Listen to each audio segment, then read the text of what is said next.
Hey ho Pop Gengs! James Cameron adalah sutradara asal Kanada yang bisa dibilang punya karir paling gemilang sepanjang masa. Dua film besutannya meraup pendapatan tertinggi sepanjang sejarah. Film Avatar di urutan teratas dan Titanic peringkat ketiga. Namun sebelum dua prestasi besar ini, namanya itu dikenal publik karena memulai sebuah mega franchise yang terus diproduksi hingga 6 saga, yaitu Terminator. Sejak film science fiksi bertema cyborg dengan ikon Arnold Schwarzenegger ini rilis di tahun 1984, Terminator terus diproduksi di bawah sutradara yang berbeda-beda. Bukan cuma sutradaranya nih yang beda-beda atau berubah-ubah, biaya produksi dan keuntungan masing-masing saga juga naik turun nih kayak adegan panas. Untuk biaya produksi lebih banyak naiknya sih, keuntungan lebih banyak turunnya. Ya, dengan sequel sebanyak itu, sayang aja kalau kamu gak tahu bagaimana keseruan di balik layarnya. Makanya aku bakal bahas proses pembuatannya dari film pertama sampai yang ke-6. Bakal panjang nih. Jadi silakan sediakan cemilan dan minuman segar, karena pembahasan akan panjang banget. Ini dia proses pembuatan mega franchise Terminator.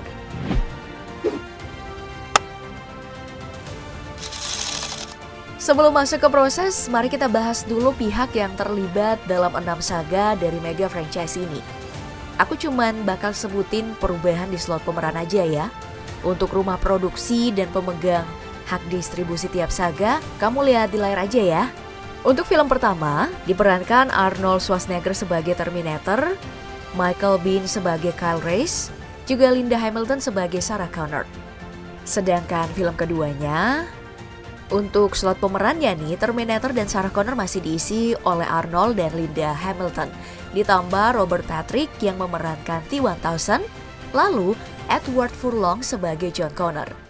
Nah, di film ketiga, Arnold sendiri masih memerankan Terminator, namun karakter John Connor di-recast menjadi Nick Stahl.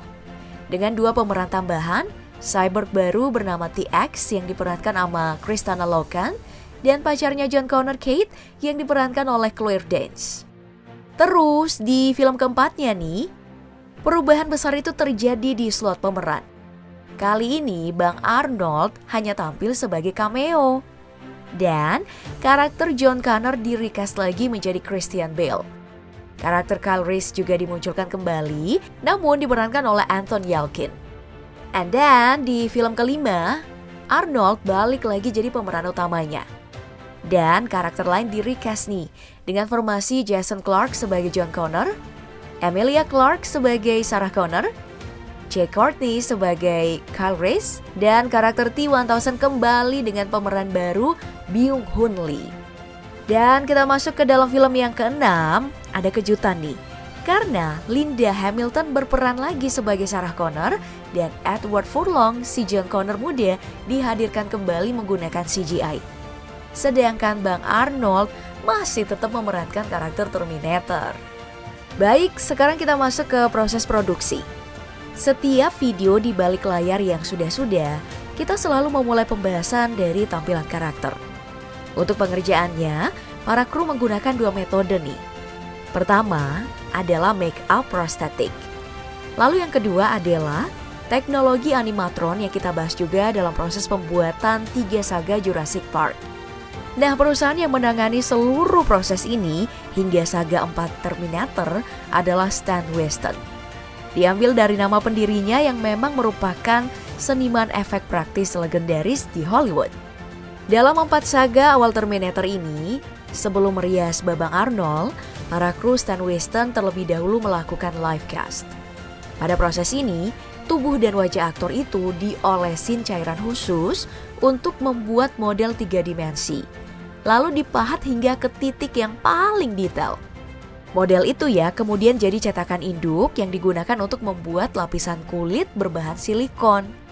Dan setelah itu ditanamlah ke boneka animatron dan para aktor. Hingga jadilah penampilan cyborg Terminator seperti yang satu ini nih. Tentu aja penerapan make up prostetik tidak hanya berlaku untuk karakter yang dimainkan oleh Arnold. Efek seperti tubuh terbelah dan kepala yang hancur pada karakter T-1000 juga dibuat menggunakan metode ini. Selain itu, efek prostetik digunakan juga dalam adegan tangan pedang dari karakter T-1000 seperti yang satu ini. Barulah di film kelima dan enam ada sedikit perubahan, karena efek praktis untuk make up diambil alih oleh Legacy Effect yang merupakan pecahan dari Stan Winston. Teknologi juga sudah lebih modern nih, sehingga proses live cast dapat mengambil lebih banyak detail. Sebelum aktor dilumurin cairan untuk membuat cetakan, wajahnya itu dipindai lebih dulu dan dikonversi jadi animasi. Film animasi itu kemudian akan digunakan untuk mendesain model-model modifikasi pada bagian tubuh aktor. Ini membuat proses pengerjaan efek jadi berlangsung lebih cepat karena pemahatan tidak dimulai lagi dari nol. Setiap dasar efek sudah dicetak dengan mesin dan tinggal disempurnakan oleh para seniman sesuai desainnya. Lalu, seperti 4 film sebelumnya, semua potongan efek itu ditempelin ke animatron dan tubuh para pemeran. Namun, untuk beberapa adegan, efek prostetiknya hanya polesan berwarna kromatik agar bisa ditimpa sama CGI. Ya, dan begitulah tahap makeup selesai. Mari kita pindah ke proses selanjutnya. Tadi kan kita bahas make up nih, sekarang animatron. Ya kayak Jurassic Park, film ini juga menggunakan boneka mechatronic, bahkan lebih duluan. Cuman kalau di saga Terminator, penggunaannya itu tidak hanya untuk efek spesial, tapi merangkap sebagai pemeran pengganti. Seperti pada make up, animatron Terminator Saga 1-4 dikerjakan sama Stan Winston, dengan proses pembuatan yang gak kalah rumit dari efek prostetik. Semuanya itu dimulai dari rancangan sketsa. Kemudian berlanjut ke pembuatan kerangka robotik yang meniru anatomi manusia, dengan bentuk yang berbeda-beda berdasarkan kebutuhan scene-nya. Lalu masuk ke tahap pengujian gerakan untuk tiap adegan. Kemudian pemolesan efek prostetik untuk membuat boneka mechatronic terlihat seperti Bang Arnold. Sedangkan nih untuk saga 5-6, tantangannya juga semakin meningkat. Karena selain pergantian studio dari Stan Winston ke Legacy, juga ada kebutuhan untuk menampilkan Arnold dalam versi mudanya di tahun 1984. Karena itu, pihak Legacy harus membuat ulang satu animatron sesuai permintaan alur cerita. Meskipun dimudahkan dengan teknologi digital yang maju nih, tetap aja itu jadi pekerjaan dengan proses yang panjang. Untuk pembuatannya, para kru Legacy harus membongkar arsip foto lama Bang Arnold yang digunakan sebagai referensi untuk seluruh detail bagian tubuh. Mulai dari struktur otot, tulang, hingga tinggi dan berat badan. Semuanya itu ya diduplikasi menggunakan cetakan. Hingga jadilah replika yang sama persis dengan tekstur kulit yang amat realis. Dan begitulah akhirnya untuk efek praktis. Sekarang mari kita berpindah ke efek digital. Efek digital pada saga perdananya dikerjakan oleh studio Fantasy II. Cuman karena dibuat pas masih zaman bahela, jadi teknologinya tuh masih analog banget Pop Gengs. Efek digital hanya sebatas bujung-bujung tembak-tembakan laser aja. Sedangkan adegan yang melibatkan karakter fantasi seperti para Terminator harus direkam menggunakan animatron dan action figure dengan metode stop motion di layar proyeksi kayak gini.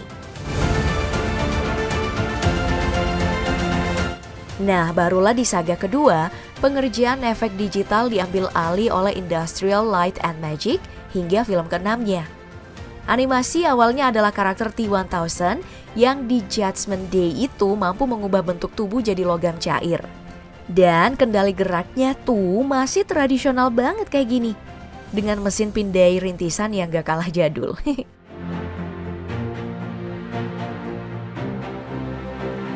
Perubahan drastis pada efek kemudian terjadi sejak pengerjaan film keempat, di mana teknologi CGI dan kendali gerak motion capture makin berkembang. Dan seperti yang aku bilang sebelumnya nih, pada titik ini pekerjaan makeup prostetik semakin dimudahkan. Karena beberapa detail efek yang tidak bisa dibuat pada film-film pendahulunya, seperti manipulasi usia untuk karakter Terminator, John dan Sarah Connor, kini bisa diciptakan lewat grafis komputer. Ya, serumit itulah proses pembuatan franchise ini. Kalau kamu sendiri suka saga yang mana nih Pop Gengs?